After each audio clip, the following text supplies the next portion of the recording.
ഇന്നത്തെ ഫോക്കസ് എന്താണെന്ന് നോക്കാം. ഹാങ്ഡ് മാൻ സിറ്റുവേഷനാണ് വന്നിരിക്കുന്നത്.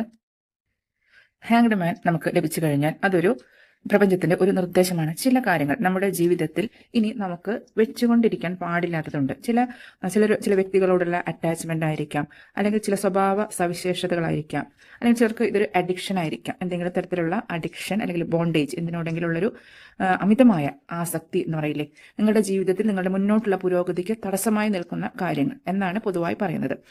അത് വിച്ഛേദിക്കേണ്ട, ജീവിതത്തിൽ നിന്നും വലിച്ചു പറിച്ച് കളയേണ്ട സമയമാണ് എന്നാണ് പ്രപഞ്ചത്തിന്റെ നിർദ്ദേശം. ഒരു ഡിഫറെന്റ് ആംഗിളിൽ നിന്ന് ജീവിതത്തെ നോക്കിക്കാണുക. ഇതുവരെ നിങ്ങൾ എങ്ങനെയാണോ ജീവിച്ചിരുന്നത്, ഇതുവരെയുള്ള നിങ്ങളുടെ ചിന്താഗതി അല്ലെങ്കിൽ പ്രവർത്തന രീതി എങ്ങനെയാണ്, അതിൽ നിന്നെല്ലാം വ്യത്യസ്തമായി മറ്റൊരു രീതിയിൽ അല്ലെങ്കിൽ മറ്റൊരു പാതയിൽ കൂടി പോവാനുള്ള സമയമാണ് നിങ്ങൾക്കിപ്പോൾ. അല്പം ക്ഷമയോടുകൂടി നല്ലൊരു റിസൾട്ട് വരാൻ വേണ്ടി ക്ഷമയോടുകൂടി കാത്തിരിക്കുക കൂടി ചെയ്യണം. തിടുക്കം പിടിച്ച് തീരുമാനങ്ങളൊന്നും എടുക്കരുത്. ജീവിതത്തിലെ പ്രധാന തീരുമാനങ്ങൾ തിടുക്കം പിടിച്ചെടുക്കരുത്. നിങ്ങളിപ്പോൾ കുറച്ച് ഒരു ടെൻഷനുള്ള സമയം, അല്ലെങ്കിൽ കുറച്ച് നെഗറ്റീവ് തോട്ട്സ് ഉള്ള സമയം, സ്ട്രെസ് ഉള്ള സമയം, അങ്ങനെയൊക്കെയാണെന്ന് കാണുന്നു. ഈ സമയത്ത് പ്രധാനപ്പെട്ട തീരുമാനങ്ങൾ എടിപിടി എന്നെടുക്കരുത്. നല്ലവണ്ണം ചിന്തിച്ച് അല്പം ക്ഷമയോടുകൂടി കാത്തിരുന്ന ശേഷം ആക്ഷൻ എടുക്കുക എന്നാണ് പ്രപഞ്ചത്തിന്റെ നിർദ്ദേശം. കൂടാതെ ഒരു ആത്മവിചിന്തനത്തിനുള്ള സമയമായിട്ടുണ്ട്.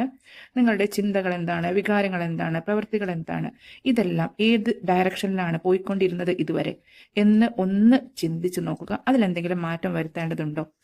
ഇപ്പോഴത്തെ നിലവിലെ പരിതസ്ഥിതിക്ക്, അല്ലെങ്കിൽ നിങ്ങൾ ഇപ്പോൾ എന്താണ് അനുഭവിക്കുന്നത്, അതിൽ നിന്നൊരു മാറ്റം വരുത്താൻ ഈ പറഞ്ഞ കാര്യങ്ങളിൽ എന്തെങ്കിലും തരത്തിലുള്ള ചേഞ്ച് വേണോ എന്ന് കൂടി ചിന്തിക്കണം. ചിലപ്പോൾ നിങ്ങൾക്ക് ചില കാര്യങ്ങളിൽ ഇന്നത്തെ ദിവസം ചെറിയ തടസ്സങ്ങൾ നേരിടാൻ സാധ്യതയുണ്ട്. പക്ഷേ റോഡിൽ സ്പീഡ് ബ്രേക്കർ വെക്കുന്ന പോലെയാണ് ഈ തടസ്സങ്ങൾ. അത് നിങ്ങളുടെ നല്ലതിന് വേണ്ടിയാണെന്ന് മനസ്സിലാക്കുക. അല്ലാതെ നിങ്ങളുടെ പുരോഗതിക്ക് തടസ്സം വെക്കാനല്ല, പക്ഷെ ശരിയായ ഡയറക്ഷനിൽ നിങ്ങൾ തിരിച്ചുവിടാനാണ് ഇത്തരം തടസ്സങ്ങൾ വരുന്നത് എന്ന് മനസ്സിലാക്കുക. പിന്നെ പുതിയ ഐഡിയകൾ, അല്ലെങ്കിൽ പുതിയൊരു അണ്ടർസ്റ്റാൻഡിങ്, പിന്നെ നിങ്ങളുടെ ചിന്താരീതികളെ വെല്ലുവിളിക്കാനുള്ളൊരു മനോഭാവം, ഇത്രയും ഒന്ന് വളർത്തിയെടുക്കാൻ കൂടി ശ്രമിക്കണം. പിന്നെ യൂണിവേഴ്സ് നിങ്ങൾക്ക് വേണ്ടി പ്രവർത്തിച്ചു കൊണ്ടിരിക്കുന്നുണ്ട് എന്ന് പൂർണ്ണമായും വിശ്വസിക്കുക. നമ്മൾക്ക് ചില സമയത്ത് എല്ലാ കാര്യങ്ങളും നമുക്ക് മനസ്സിലാക്കാൻ കഴിഞ്ഞൊന്നും വരില്ല. പക്ഷെ ഒരു ഹയർ പെർസ്പെക്റ്റീവിൽ നിന്ന് നോക്കുമ്പോൾ യൂണിവേഴ്സ് നമ്മുടെ നല്ലതിനായിട്ടാണ് ചില കാര്യങ്ങൾ നമ്മുടെ ജീവിതത്തിൽ നിന്ന് അടർത്തി മാറ്റുന്നത് എന്ന് മനസ്സിലാക്കി അത് ആക്സെപ്റ്റ് ചെയ്യുക. അത് നമ്മുടെ നല്ലതിനാണെന്ന് പൂർണ്ണമായും വിശ്വസിക്കുക. എല്ലാ കാര്യങ്ങളും നടക്കേണ്ടതായ സമയത്ത് നടക്കേണ്ട രീതിയിൽ നടക്കുമെന്ന് മനസ്സിലാക്കി സമാധാനിക്കുക. ഈ അഫർമേഷൻ പലതവണ പറയുക.